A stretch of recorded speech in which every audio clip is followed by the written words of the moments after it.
The Dritz Bound Buttonhole tool makes the process of making a bound buttonhole much simpler and easier than any of the other tailoring methods that I've ever worked with before. This is the actual buttonhole tool. Two sides of it that we're going to be working with. This is the front side, and we've got some alignment arrows right here that we're going to be using, along with the metal tip on this end. And then when we flip it over, we have two wire pieces that are going to fold down kind of like a big safety pin and clip in back here. And that's going to help hold the lips of the bound buttonhole in place as we're working with it and sewing with it. And that will make more sense as we go through the demo today. The first step that we need to do is to determine what size of a buttonhole opening we need for the button that I've selected. This is going to be the fabric that would be our fashion fabric, whether it be the lap of a purse, the front of a jacket, and this is going to be the lips or the bound buttonhole. I'm deliberately using a contrasting fabric to make it easier for us to see the process today. If I were making a jacket, I would probably use something that would be a coordinating fabric or even using the same fabric. To start out with, I'm going to measure my button to determine what size buttonhole I need to make. And as I'm measuring this, I can see that it's just a scant inch in length. So I'm going to want to work with a 1-inch buttonhole in order for the button to slide through easily. After I've determined that, next I want to mark on the buttonhole tool a 1-inch measurement. And I'm going to make those markings using some colored tape. Lining up the arrow with the one on my measuring grid, I'm going to come down, measure 1 inch, which is going to be right here. And I'm going to place a small tape on this side and also on this side. And I want to make sure that that alignment is exact, because that will be the guide that I use as I'm sewing. Once I have those in place, I'm going to go ahead and wrap them around to the back of the tool. Next, I'm going to put the fabric onto the buttonhole tool, and we're going to slide it through this slot, bringing it up, hooking the wires in the back in place.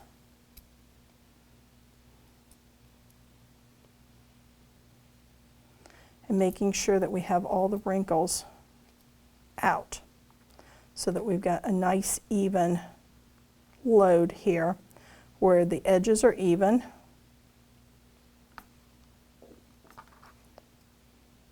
And that we've got plenty of fabric extending past the arrow and past the line. On our fashion fabric, whether that be the front of a jacket or on a purse, we need to mark where our buttonhole is going to be positioned. I'm going to do this using a water-soluble pen, and because of seam allowances and finishing, I want to be in 1.5 inches from the edge of my fabric. So I want to draw a line there.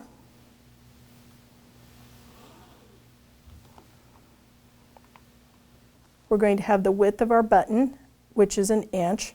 So I'm going to draw another line there. And then I need to connect these with perpendicular lines that will allow for the spacing of the buttonholes. If you're working with a commercially prepared pattern, you'll be able to transfer these markings off of it onto your fabric. And you'll continue marking and spacing the buttonholes as specified in the pattern or based on the distance between them that you want. Our first step is to line up the buttonhole tool with the top of it facing up so that we have the arrow lined up with this perpendicular line, our tape lined up with the second line, which is going to correspond with the width of our buttonhole. And then the third line that we need to check is this tip lined up with the center placement of where the buttonhole is actually going to be. Once we have all three of those lines in place, we're going to tape the tool onto the fabric.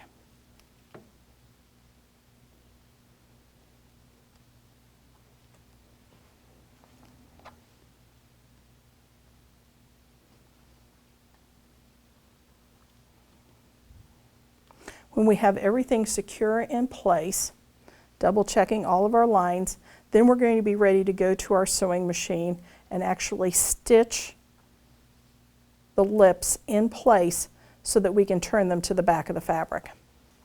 Next, we're going to go to the sewing machine, and I know this seems very awkward where we're going to position all of this underneath our presser foot, but we're going to drop our presser foot down, and we're going to be starting right here where the arrow is at. And by hand, I want to line up to make sure that my needle isn't going to hit on the bar. And we're going to stitch the distance from here down to where the white line is, which gives us that length of buttonhole that we measured earlier.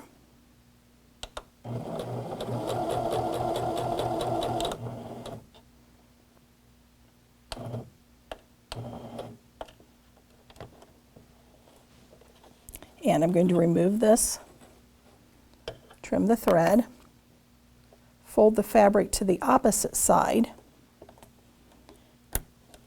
and put it underneath the presser foot again, dropping the presser foot down, and manually making sure that we line up so that we're not going to be hitting our needle against the tool. And again, we're going to stitch just down to where that white tape is that shows us the end of the length of our buttonhole.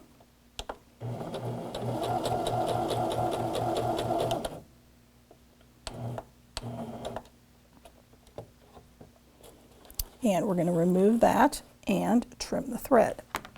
After we've sewed on both sides of the fabric lips, next we're going to remove the tool.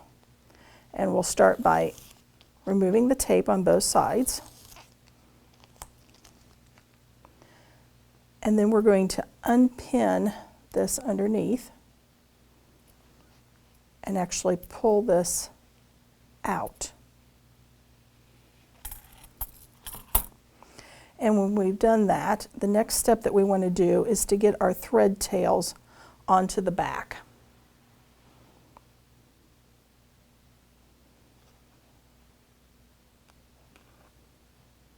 The way that I'm doing that is just tugging lightly on the last stitch with the bobbin thread on the underneath side, and then using a pin to help me pull through the top thread. By using different colors of thread in the top and bottom in our demo today, that allows us to see that we've got the darker thread on top and the white thread in the bobbin. After we've done that, we're going to want to tie off each one of these and then trim the tails close to the knot.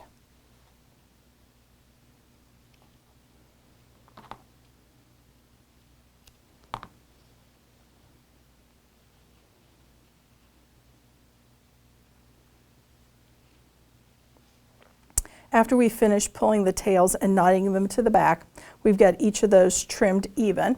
We're going to flip the piece back over and open it up here so that we've got some tiny little folds. And we're going to very carefully, using our scissors, just trim through the fabric that we're using for our lips.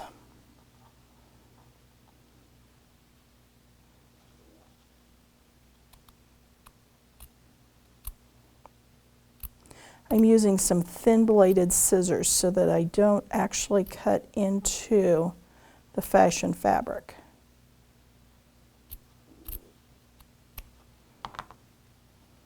There we go. Once we have that cut through. Now, from the back side, what I want to do is trim very carefully right in the center.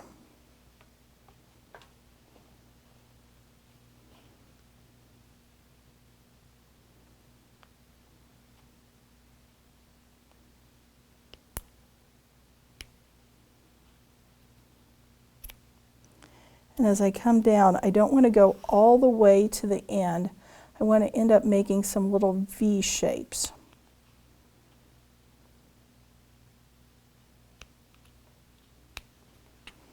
I'll flip that around.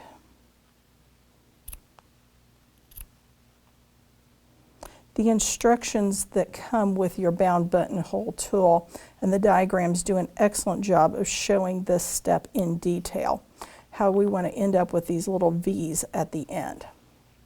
At this time, now we're ready to flip everything through to the back.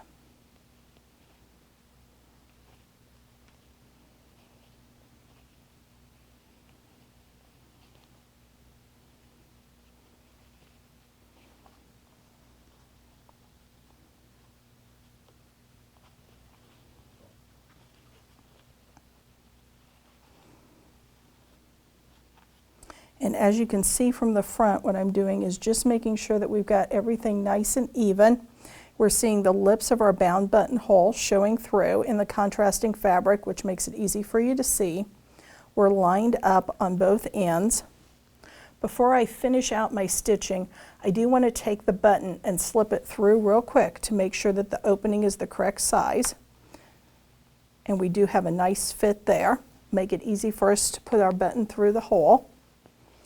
And the final step is to stitch across the back here. I want to make sure that those little V's come out nicely. And now we're going to stitch this together, folding it open so that we're catching right there along the edge of the end of the buttonhole. And we're going to line up right along the edge so that we're not catching the fold of the fashion fabric, but that we're stitching just across the end of the lips.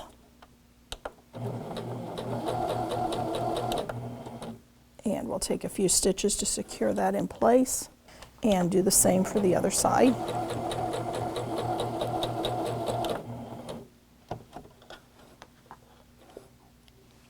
We now have our completed bound buttonhole using the Dritz bound buttonhole tool. The markings that I'm showing, that are still showing here, were the water-soluble pen that I used earlier. So we can either remove those with a spritz of water or when we wash our garment for the first time.